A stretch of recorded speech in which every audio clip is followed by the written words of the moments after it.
मेरे प्यारे बच्चे, मैं आपका धर्मेंद्र सर DSL में स्वागत करता हूं। आप एक वीडियो का सीरीज देख रहे हो। हालांकि वीडियो 2 मिनट 4 मिनट देखो, आराम से बस सीखने का प्रयास करो। बेसिकली आज मेरे पास 2-3 क्वेश्चंस आए हैं। हमने एक क्वेश्चन का जवाब पिछले वीडियो में दिया, दा का यूज, दा को कैसे दा पढ़ते हैं, दा को दी का पढ़ते हैं। अगला जो क्वेश्चन फिर बच्चों ने पूछा है कि सर ए का साउंड क्या है और एन का साउंड क्या है। बेसिकली साउंड पे चर्चा। फिर उन्होंने पूछा है सर ए एन कैसे लगाते हैं। तो बड़ा ही मासूम क्वेश्चन है। हालांकि मुझे लगता है कि सब बच्चों को आता होगा, बट फिर भी आप जानो क्योंकि इसके पीछे रहस्य क्या है, राइट। तो आर्टिकल में एक टर्म है बेटा, आर्टिकल एक टर्म है जो पढ़ाया था आपने, देखा होगा वीडियो, आर्टिकल क्यों लगाते हैं। लेकिन यहां बता रहा हूं कि आर्टिकल में ए और एन, इसको हम बोलते हैं इनडेफिनिट आर्टिकल। इनडेफिनिट मतलब डेफिनिट नहीं, डेफिनिट दा होता है। तो ए एन इनडेफिनिट आर्टिकल। अब लड़के ने प्रश्न पूछा कि सर ए का साउंड क्या और एन का साउंड क्या। क्लियर? तो देखते हैं बेटा, ए का साउंड 2 तरह का। ए का साउंड 90% आ होता है, राइट। ए को तुम 90% आ बोलना और ए को तुम 10% मात्र ए बोलना। अब कहोगे सर कब बोलेंगे हम ए, कब बोलेंगे यार? तो जब कोई वर्ड सिंपली बोलना हो, जैसे I have a pen, a boy is coming, a man is coming, तो कोई भी आ तब बोलेंगे जब सामान्य सी बात हो। अ बॉय इज प्लेइंग, तो जब आ मतलब कोई एक लड़का अनजान खेल रहा है, अ man is standing at the door, ठीक है। तो आ मतलब एक और एक का मतलब इंडेफिनिट, तो हम लोग ए का प्रयोग करेंगे। लेकिन अगर बोलना दिस इज ए पेन, ठीक है, दिस इज आ पेन भी सही है, but this is a pen, a is stressed. जब तुम्हें स्ट्रेस करना हो, प्रेशर करना हो, जब किसी पे जोर डालना हो, तब हम ए का प्रयोग करेंगे, यानी हम ए बोलेंगे उसको, राइट। तो ए तब साउंड निकालेंगे जब स्ट्रेस करना हो, जब नॉर्मल स्पीकिंग साउंड हो तो आ का साउंड निकालेंगे। बाकी यूज तो यही है, जहां पे लगता है वहां लगाओ, बट साउंड में आ और ए का फर्क बेटा यही है, ठीक है। एन को देखते हैं, तो एन का साउंड क्या है? तो बेटा अन का साउंड 90%, ध्यान देना, एन का साउंड 90% अन होता है, अन, अभी बोल के दिखाऊंगा, और मात्र 10% इसका साउंड एन होता है। सेम केस में स्ट्रेस के अर्थ में। कैसे? एक्सप्लेन करता हूं। जैसे हमने कहा, समझना आराम से, कि दिस इज, अगर एक वर्ड लिखा बेटा आस, समझना, बहुत इंपॉर्टेंट चीज सुना रहा हूं तुम्हें, बहुत इंपॉर्टेंट पार्ट बता रहा हूं, ये आपने समझ लिया होगा।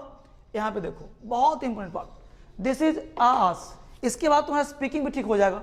दिस इज आस, मैं पूछूं राइट और रॉन्ग, तुम बोलोगे ऑफ कोर्स सर गलत है।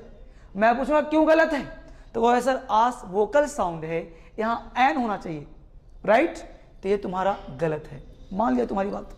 फिर से लिखा हमने, दिस इज एन आस। अब बताओ क्या कहोगे? बोलो सर राइट है। बिल्कुल बच्चे राइट है, लेकिन मैं तुमसे पूछूं क्यों सही है? अगर तुमसे छोटा बच्चा पूछ दिया कि एन आस क्यों होगा, ए आस क्यों नहीं होगा, तो तुम क्या जवाब दोगे? जवाब यही दोगे ना कि वोकल साउंड के पहले एन लगाते हैं, दोगे ना? Yes sir. बेसिकली बेटा जवाब तो यही दोगे, बट सीखोगे कैसे, सिखाओगे कैसे, वो समझो गौर से। बेसिकली यहां पे आ वोकल साउंड, यहां पे आ वोकल साउंड। आ क्या है? Vocal sound. आपने फिजिक्स पढ़ा होगा क्लास 9th में 10th में, वहां पे एक बात कहा गया होगा कि जब किसी ओवर ब्रिज पे हम चलते हैं, जब पुलिस आर्मी चलती है, तो कहा गया होगा कि कदम से कदम मिला करके नहीं चल सकते। क्यों भाई? क्योंकि उसमें एक फ्रीक्वेंसी उत्पन्न होता है जिसे पुल टूट सकता है, ब्रिज टूट सकता है। यू नो वेरी वेल, याद आ रहा है साइंस? वापस आ जाओ।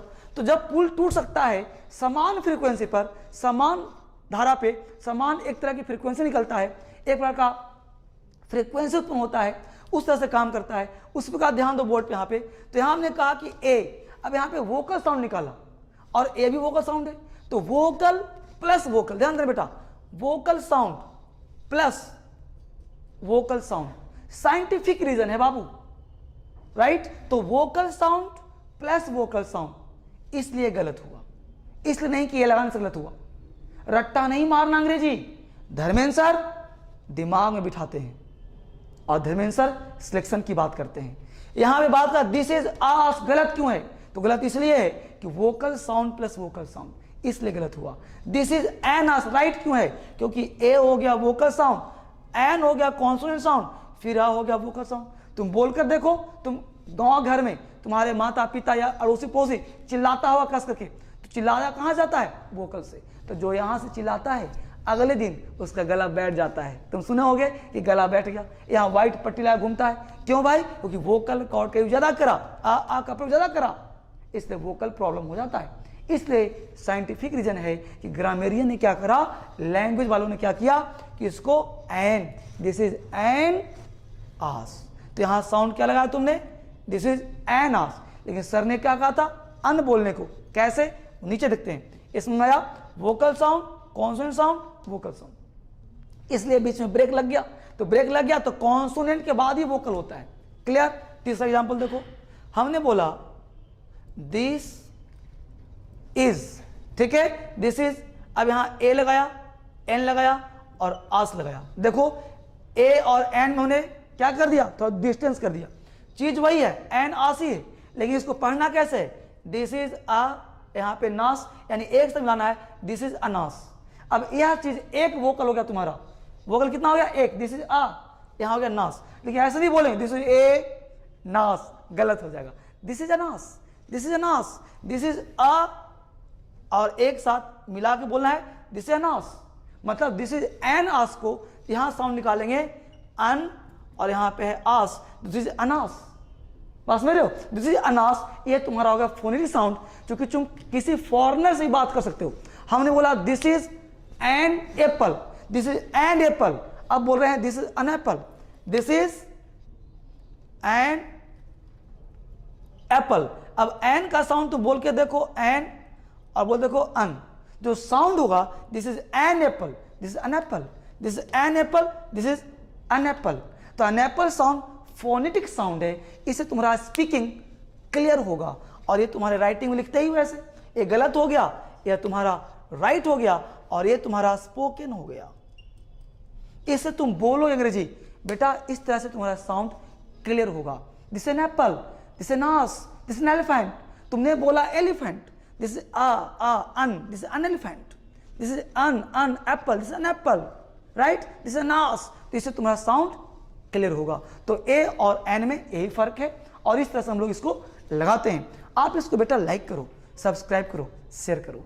बाकी हम लोग मिलेंगे अगले वीडियो में, जहां भी जरूरत हो I am with you. Thank you very much. English सिखा दूंगा।